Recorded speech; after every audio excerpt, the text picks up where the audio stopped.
नमस्कार मंडळी.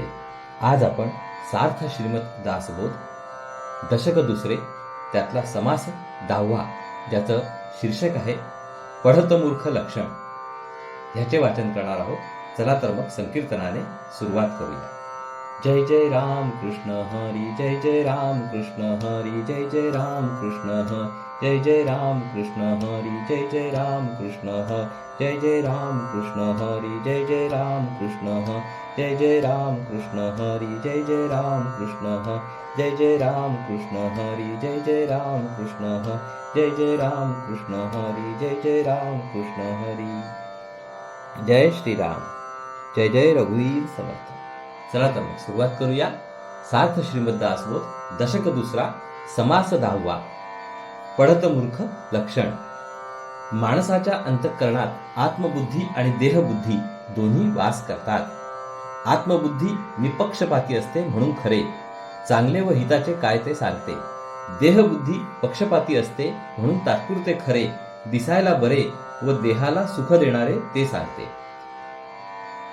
प्रापंचिक माणसामध्ये देहबुद्धीचा जोर असतो, जर विरक्त पुरुषामध्ये आत्मबुद्धीचा जोर असतो. परिणाम असा होतो की प्रापंचिक माणसाच्या जीवनात अंतर्गत द्वंद्व आणि विरोध निर्माण होतात. मग असा माणूस सत्कर्म कोणते ते माहीत असून दुष्कर्म करतो, वंद्य काय ते माहीत असून निंद्य स्वीकारतो, सद्गुणांची जाणीव असून दुर्गुण अंगीकारतो, सदाचाराची किंमत ओळखून भ्रष्टाचार करतो आणि उत्तम लक्षणे जाणून बुजून सोडतो व हीन लक्षणांना थारा देतो. अशा माणसाला श्री समर्थ पढत मूर्ख म्हणतात. दुसऱ्यावर एखादा प्रसंग आला तर जो उत्तम प्रकारे ज्ञान सांगतो, पण तोच प्रसंग स्वतःवर आला असता जो स्वार्थापायी उलट वागतो त्याला पढत मूर्ख म्हणतात. प्रपंचाच्या पसाऱ्यामध्ये सगळा स्वार्थाचाच धुमाकूळ असतो, तेव्हा प्रपंचाच्या क्षेत्रात पढत मूर्ख आढळतात यात नवल नाही. पण वैराग्य, अनासक्ती आणि निस्वार्थीपणा हा परमार्थाचा प्राण आहे. अशा परमार्थाच्या क्षेत्रात जेव्हा पढत मूर्खांचा सुळसुळाट होतो तेव्हा समाजाच्या आरोग्याला मोठी कीड लागते. भारतातील अध्यात्माची हीच शोकांतिका आहे. श्री समर्थांना या शोकांतिकेचे गांभीर्य जेवढे बोचले तेवढे इतरांना क्वचितच बोचले, म्हणून त्यासाठी एक संबंध समास त्यांनी लिहिला. चला तर मग सुरुवात करूया. समास 10वा पढत मूर्ख लक्षण. श्रीराम, जय जय रघुवीर समर्थ. मागा सांगितली लक्षणे, मूर्खा अंगी चातुर्य बाणे, आता ऐका शहाणे असोनी मूर्ख. शहाणा म्हणवितो आणि मूर्खपणाने वागतो तो पढत मूर्ख होय. मूर्ख माणूस देखील चतुर बनेल अशी लक्षणे मागे सांगितली.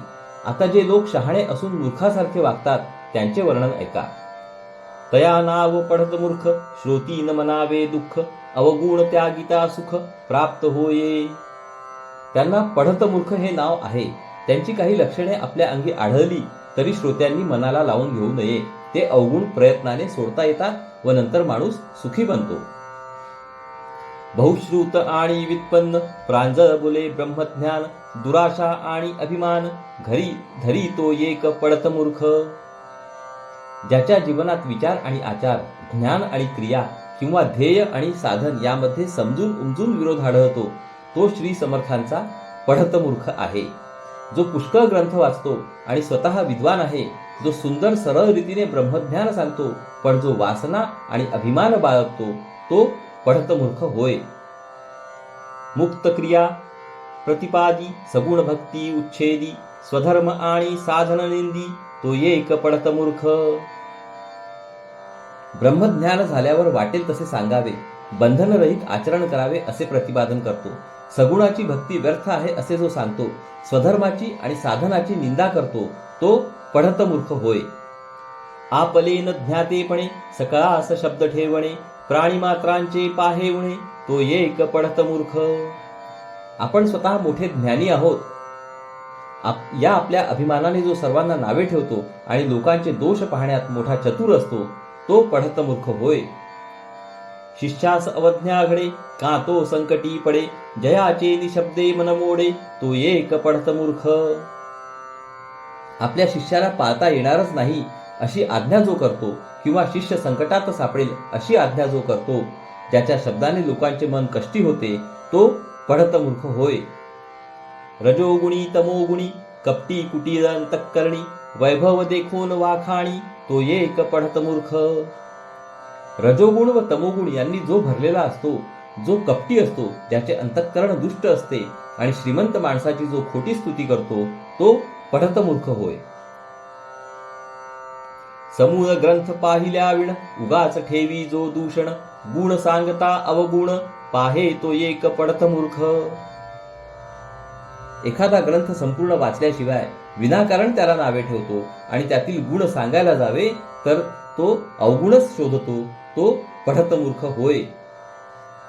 लक्षणे ऐकोन मानी वीट मत्सरे करी खटपट नीती न्याय उद्धट तो एक पढत मूर्ख. चांगली लक्षणे सांगायला गेले तर ज्याला त्याचा कंटाळा येतो, द्वेष मत्सराच्या पोटी जो अनेक उपद्व्याप करतो, नीती न्यायाची चाड नसून जो उद्धट असतो तो पढत मूर्ख होय. चाणपणे भरी भरे आला क्रोध नावरे क्रिया शब्दास अंतरे तो एक पढत मूर्ख. मी मोठा ज्ञानी आहे अशा घमेंडीने जो भलतीचा आकांक्षा धरतो, आलेला संताप ज्याला अनावर होतो आणि ज्याचे बोलणे एकतर करणे दुसरेच असते तो पढत मूर्ख होय. वक्ता अधिकारे विण वगतृत्वाचा करी सीण वचन जयाचे कठीण तो एक पढत मूर्ख. योग्यता नसताना जो वक्ता बनतो आणि कोणी ऐकत नसून बोलण्याचे विनाकारण श्रम करतो, ज्याचे बोलणे कठोर असते तो पढत मूर्ख होय. श्रोता बहुश्रुतपणे वक्तयास आणि उणे वाचाळपणाचे निगुणे तो एक पढत मूर्ख. एखादा बहुश्रुत आणि तोंडाळ श्रोता या गुणांच्या सहाय्याने वक्त्याला कमीपणा आणील तर तो पढत मूर्ख होय. दोष ठेवी पुढिलांसी तेची स्वये आपणापासी ऐसे करे ना जयासी तो एक पढत मूर्ख. जो दुसऱ्याचे दोष काढून त्याला नावे ठेवतो पण तेच दोष स्वतःच्या अंगी आहेत हे ज्याच्या लक्षात येत नाही तो पढत मूर्ख होय. अभ्यासाचे निगुणे सकळ विद्या जाणे जनास निववू नेणे तो एक पढत मूर्ख. जो मोठा अभ्यासी असल्याने सगळ्या विद्यांचे ज्ञान करून घेतो, परंतु जो लोकांना सुख समाधान देऊन त्यांचे मन शांत करू शकत नाही तो पढत मूर्ख होय.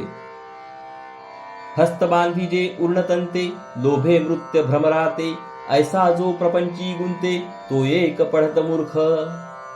कामवासना पैसा आणि लौकिक यांच्या अधीन होऊन जो भगवंताला विसरतो तो पढत मूर्ख असतो असे आता सांगतात. कोळ्याच्या अंगातील नाजूक तंतूंनी एखादा हत्ती बांधून ठेवतात किंवा सुगंधाच्या लोभाने एखादा भोंगा कोमल कमळात अडकून मरून जातो, त्याप्रमाणे परमार्थ साधण्याचे सामर्थ्य असणारा जो प्रपंचात गुंतून फुकट जातो तो पढत मूर्ख होय. स्त्रियांचा रांग धरी स्त्रियांशी निरूपण करी निंद्य वस्तू अंगीकारी तो एक पढत मूर्ख.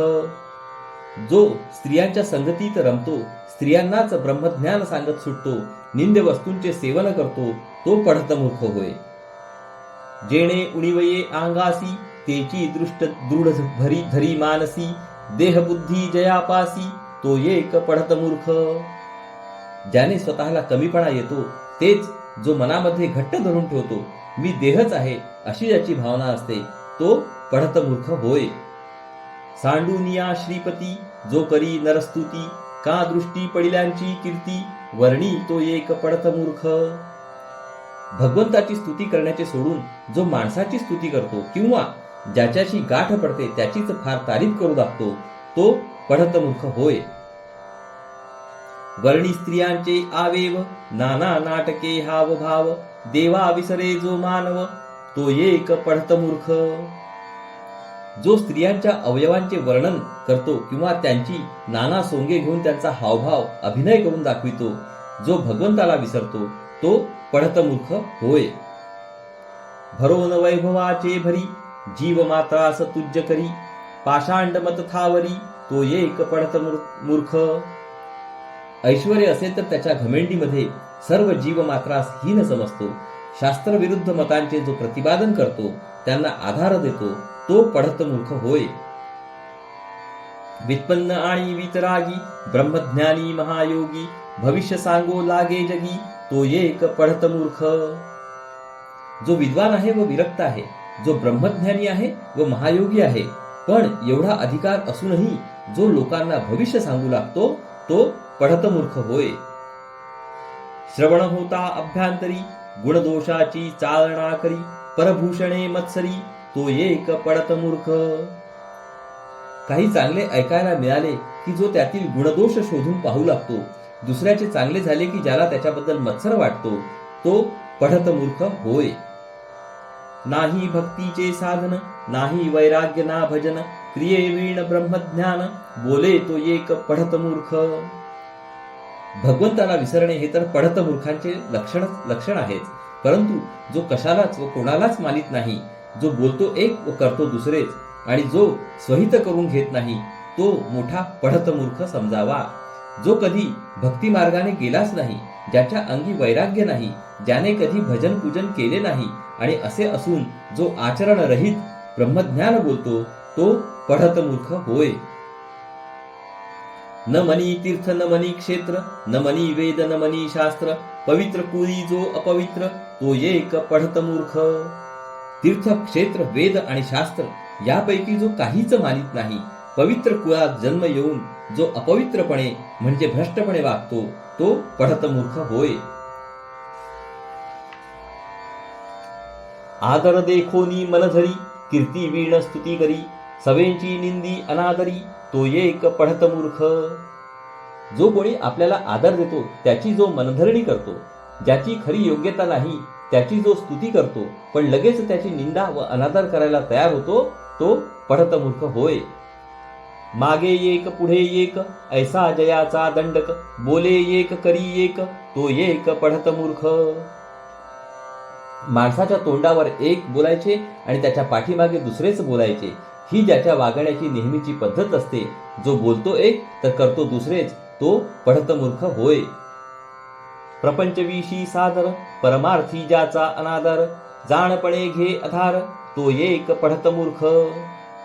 ज्याला प्रपंचाबद्दल अत्यंत आदर असतो, परमार्थाबद्दल अत्यंत अनादर असतो, समजून उमजून जो प्रपंचाचा आधार घेतो, तो पढतमूर्ख होय. यथार्थ सांडून वचन, जो रक्षून बोले मन, ज्याचे जिणे पराधीन, तो एक पढतमूर्ख. जे योग्य आहे ते सांगायचे सोडून केवळ दुसऱ्याला बरे वाटावे म्हणून जो अयोग्य देखील बोलतो, जो दुसऱ्यावर अवलंबून जगतो, तो पढतमूर्ख होय. सोंग संपाधी वरीवरी, करू नये तेची करी, मार्ग चुकोन भरे भरी, तो एक पढतमूर्ख. जो चांगले वागण्याचे सोंग बरोबर करतो किंवा ज्याचे वरवरचे वागणे सोंगाप्रमाणे बरोबर चालते, पण करू नये तेच कर्म जो लपून करतो, आपला मार्ग चुकला हे समजून देखील केवळ हट्टाने त्यापासून बाजूला सरत नाही, तो पढतमूर्ख होय. रात्रंदिवस करी श्रवण, न संडी आपले अवगुण, स्वहित आपले आपण, नेणे तो एक पढतमूर्ख. रात्रंदिवस चांगल्या उपदेशांचे श्रवण करीत राहून सुद्धा जो आपले अवगुण सांडित नाही आणि स्वतःचे हित कशात आहे हे ज्याला कळत नाही, तो पढतमूर्ख होय. निरूपणी भले भले, श्रोते येऊन बैसले, क्षुद्रे लक्षुनी बोले, तो एक पढतमूर्ख. जो लोकसंग्रह करू शकत नाही, जो सद्गुरूला विसरतो, जो आपल्या प्रपंचासाठी परमार्थ वापरतो आणि अखेर धड प्रपंच ना परमार्थ अशी ज्याची अवस्था होते, तो पुरुष पढतमूर्ख समजावा असे सांगतात. त्याचे प्रवचन ऐकायला थोर सज्जन व पारमार्थिक अधिकारी श्रोते येऊन बसले असता त्यांची क्षुद्र न्यूने काढून जो बोलतो, तो पढतमूर्ख होय. शिष्य जाला अनाधिकारी, आपली अवज्ञा करी, पुन्हा त्याची आशा धरी, तो एक पढतमूर्ख. ज्याचा शिष्य परमार्थ मार्गावरून घसरला आणि त्याने गुरुचा अपमान केला तरी जो पुन्हा त्याची अपेक्षा धरतो, तो पढतमूर्ख होय. होत असता श्रवण, देहास आले उणेपण, क्रोधे करी चिणचिण, तो एक पढतमूर्ख. कीर्तन प्रवचन वा पुराण श्रवण करीत असता देहधर्मामुळे काही उणेपणा आला, खोकला आला किंवा शिंक आली किंवा कमरेला कळ लागली तर जो रागाने तणतणतो, तो पढतमूर्ख होय. भरोन वैभवाचे भरी, सद्गुरूची उपेक्षा करी, गुरु परंपरा चोरी, तो एक पढतमूर्ख. आपल्या ऐश्वर्याच्या घमेंडीने व उन्मादाने जो सद्गुरूची किंमत ठेवीत नाही, जो आपली गुरुपरंपरा कोणासही सांगत नाही, तो पढत मूर्ख होय. ज्ञान बोलो न करी स्वार्थ, कृपणा ऐसा साची अर्थ, अर्थासाठी लावी परमार्थ, तो एक पढत मूर्ख. ज्ञानाच्या मोठमोठ्या बाता मारून जो आपला स्वार्थ साधतो, एखाद्या कंजूष माणसाप्रमाणे जो पैसा साठवितो, पैसा मिळविण्यासाठी जो परमार्थ वापरतो, तो पढत मूर्ख होय. वर्तल्या विण शिकवी, ब्रह्मज्ञान लावणी लावी, पराधीन गोसावी, तो एक पढत मूर्ख. आपण स्वतः तसे न वागता जो लोकांना तसे वागण्याचा उपदेश करतो, स्वतः ब्रह्मज्ञानी नसून लोकांमध्ये ब्रह्मज्ञान पेरण्याचा खटाटोप करतो, त्याचा प्रसार करण्याच्या नादी लागतो, विरक्तपणाचा पेशा असून जो परतंत्रपणे दुसऱ्याच्या अधीन होऊन वागतो, तो पढत मूर्ख होय. भक्तिमार्ग अवघा मोडे, आपणामध्ये उपंढर पडे, ऐसी ये कर्मी पवाडे, तो एक पढत मूर्ख. जी कर्मे केली असता सगळा भक्तिमार्ग मोडकळीस येतो आणि स्वतःचे जीवन अस्ताव्यस्त होऊन जाते, ती कर्मे करण्यास जो मागे पुढे पाहत नाही, तो पढत मूर्ख होय. प्रपंच गेला हातीचा, लेश नाही परमार्थाचा, द्वेषी देवा ब्राह्मणाचा, तो एक पढत मूर्ख. प्रपंच अशाश्वत म्हणून तो हातचा गेला, परमार्थ खोटा मानला म्हणून तो केला नाही, अशी अवस्था असून देखील जो देव ब्राह्मणांचा द्वेष करतो, तो पढत मूर्ख होय. त्यागावया अवगुण, बोलिले पढत मूर्खांचे लक्षण, विचक्षणे न्यून पूर्ण, क्षमा केले पाहिजे. समासाचा उपसंहार करून श्री समर्थ पुढील दशकाची प्रस्तावना करतात. अवगुण सोडावे हा हेतू मनात बाळगून पढत मूर्खांची काही लक्षणे मी सांगितली, विचारवंतांनी त्यामधील न्यून पूर्ण करावे व मला क्षमा करावी. परममूर्खा माझी मूर्ख, जो संसारी मानी सुख, या संसार दुःखा ऐसे दुःख आणिक नाही. या संसारामध्ये सुख मिळेल असे जो मानतो, तो मूर्खांमधील मोठा मूर्ख समजावा, कारण या संसार दुःखासारखे दुसरे दुःख नाही. तेची पुढे निरूपण, जन्मदुःखाचे लक्षण, गर्भवास हा दारुण, पुढे निरोपिला. पुढील दशकात त्याचेच वर्णन आहे. जन्म घेतल्यावर होणारे दुःख आणि गर्भवासाचे भयंकर दुःख याचे वर्णन पुढे केले आहे. इति श्रीदास बोधे गुरुशिष्य संवादे पढत मूर्ख लक्षण नाम समास 10वा. या प्रकारे इथे पढत मूर्ख लक्षण ह्या शीर्षकाचा 10व्या समासाचा शेवट झालेला आहे. हरिओम तत्सत, हरिओम तत्सत, हरिओम तत्सत. हरे कृष्ण कृष्ण कृष्ण हरे हरे, हरे राम राम राम हरे हरे, हरे कृष्ण कृष्ण कृष्ण हरे हरे, हरे राम राम राम हरे हरे, हरे कृष्ण कृष्ण कृष्ण हरे हरे, हरे राम राम राम हरे हरे, हरे कृष्ण कृष्ण कृष्ण हरे हरे, हरे राम राम राम हरे हरे, हरे कृष्ण कृष्ण कृष्ण हरे हरे, हरे राम राम हरे हरे. जय योगेश्वर श्री कृष्ण की जय. जय श्रीराम, जय श्रीराम, जय जय रघुवीर समर्थ. चला तर मंडळी, पुढील भागात परत भेटू. नमस्कार. हरिओम हरिओम हरिओम. उद्यापासून आपण इथे आपलं दशक दुसरं समाप्त झालेलं आहे. उद्यापासून आपण दशक तिसऱ्याला सुरुवात करणार आहोत. नमस्कार. हरिओम हरिओम.